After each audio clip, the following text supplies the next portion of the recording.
Okay, welcome back. This is video 2 in a series for a high school in Lakewood, Ohio. We're doing a video review as part of our service for our Volleyball 1-on-1 summer camps. And this is a service we use to help our coaches during matches to overcome challenges they may be having. So we're in the first set, it looks like, and we're just reviewing some of the problems that we're seeing with their defense based upon running a high middle. The opponents are running a high 2-ball in the middle. So let's keep watching. Okay, I think in the previous video I shared some of the problems of things that I would adjust in terms of how the players are positioning themselves, as well as getting a 2-man block up on that. Also, the value of running a 2-ball. I think there's real value for coaches to actually be adding a 2-ball into the mix. Okay, let's watch. Not bad. I like it.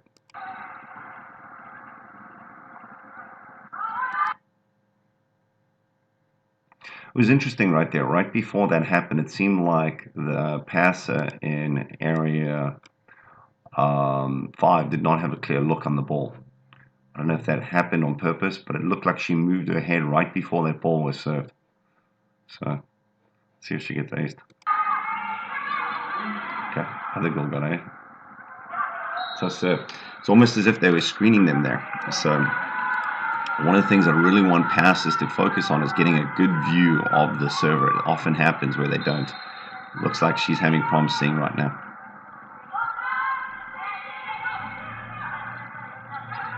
Okay, so that's an important play right there. You saw the setter set the back row.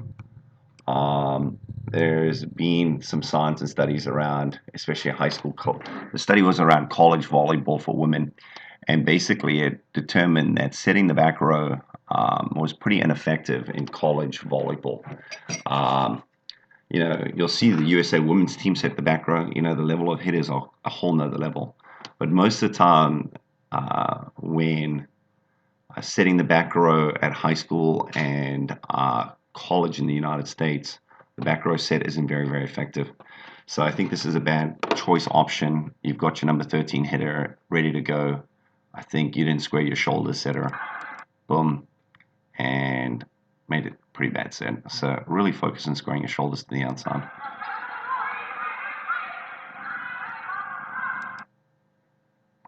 Okay, again, it looks like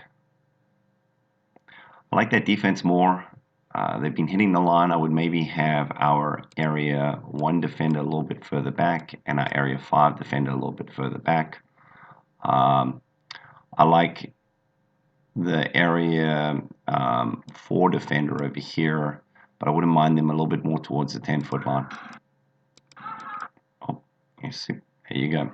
So I think, Maggie, all your defense in area 1 and 5 need to start a little bit further back, especially if they're running this high ball. I don't think they're moving very effectively. So.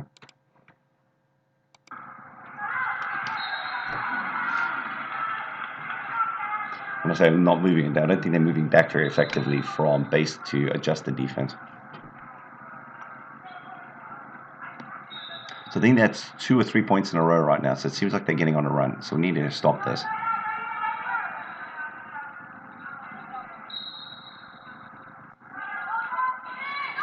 It was interesting. Again, that's the second time I just saw that. Notice number, I don't know her number, person in position 5, right before the serve, number 9. She's done this twice now, right before the ball's served. Look how she's moving her head. Whoa, look at that. See that? So there's a lot of stuff around eye movement, and one of the things we really encourage our passers to do is keep their head still as much as possible. If you're bouncing your head, your vision actually starts to go. So she did a fast movement with the head, and she just got aced. It looks like number 12 on our team may also be screening her. Let's look at her vision line. So she's basically getting screened by her own player. So number 9, you got to talk to your player and tell her to get out of the way, especially that's something you can control. Look, boom, notice the head movement and ace. Okay, I don't know if you guys communicated who's got seam. Ball's coming from the middle. So, I think that's number 9's ball, but communicate about that ball and who's got it. Now, Maggie, this is the portion where I start to get worried here. Now, what you just did is you communicated with her, and now she's starting to think about you. Okay, so I'm not sure what you said to her. Okay, I hope it was something around getting back in vision or making sure she can see. One of the big problems we're seeing is basically if you look at the zone is a visual sensory mode. And when you're in the zone, you're only seeing. Now, what starts to happen with a lot of younger players is they now start to get distracted. So what's happened is she's actually just moved out of the visual sensory mode and she's listening. The passer is listening and they're thinking. And if they're listening and thinking, they're not in their vision sense.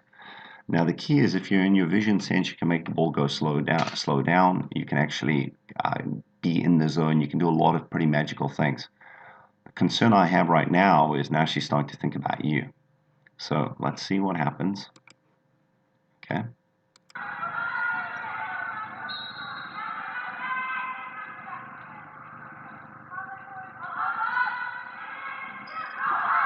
Another ace.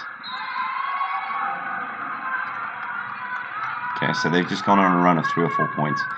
So again, go back to what our expectations are. We're not expecting perfect passes. We just want a high ball in the middle, a 2-point pass. Okay, now coach, this is where I start to get nervous. I would call a timeout, or I would suggest you're back here. Okay, you're not going to be able to coach them anything around technique right now. Okay, this is a match. Come match time, they need to play. I think limiting the amount of conversation around technique at this stage is very, very important. You know, the coach's job in this time is basically more about offense and defense. You know, what's your strategies, making substitutions, limiting technique, maybe focusing a little bit more about getting in the vision, getting in the zone, dealing with pressure. Okay, I'm not sure what you're talking about, but I think what's going to start happening now, especially based upon where you're standing, is now the players are going to start looking at you. You can see it right now. The girls that just got aces looking at you, and I want them really focused on the server and getting in the zone. So let's see what happens.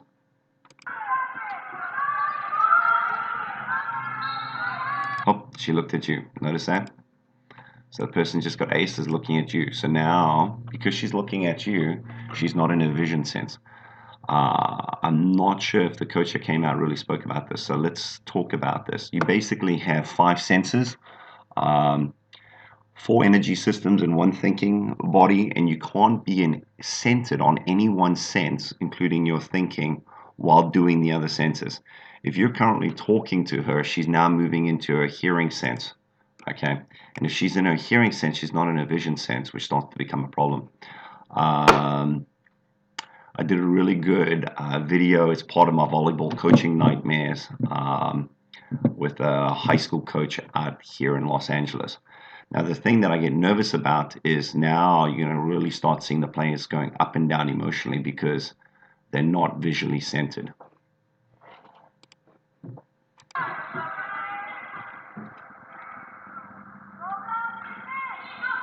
Okay, good pass. I like that nice high 2-ball pass. Very, very, very good. That's awesome. So if you've had them focus back on getting a nice high ball pass, you did a great job, coach. Nice hit. Very smart play. Very, very good.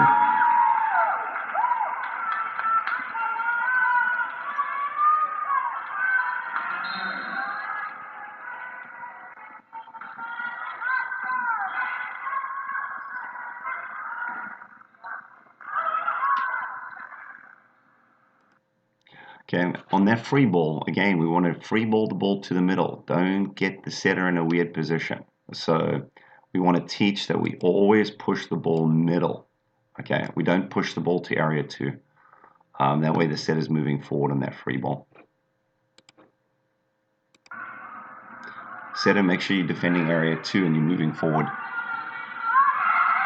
Okay, now number 12, that goes back to what we was talking about on defense. Look at that. That's like unacceptable. Like, Maggie, I think you really got to focus on your wing up defense. Okay, so I like this 2-man block, but look at number 12 where they're standing. Okay, you need to get off to the 10-foot line. This is an easy ball to dig. I don't know what you're looking at. Boom. There's only one person whose ball that is. That's number 12's ball. Okay.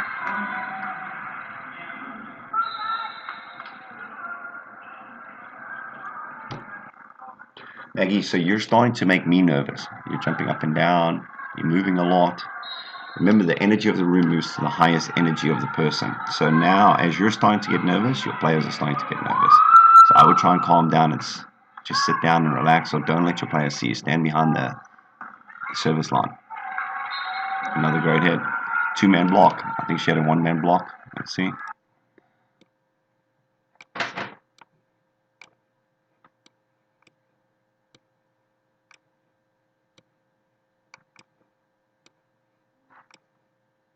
Yep, one-man block. Number 12, you're non-existent. A defense is shallow on a high middle ball, where they should be back here, or at least there, or there. So I need to be back a little bit further. Number 12, you should be blocking. Outside block should be blocking, and the setter libero, I like that. That's actually a pretty good spot for you. Okay, let's keep going.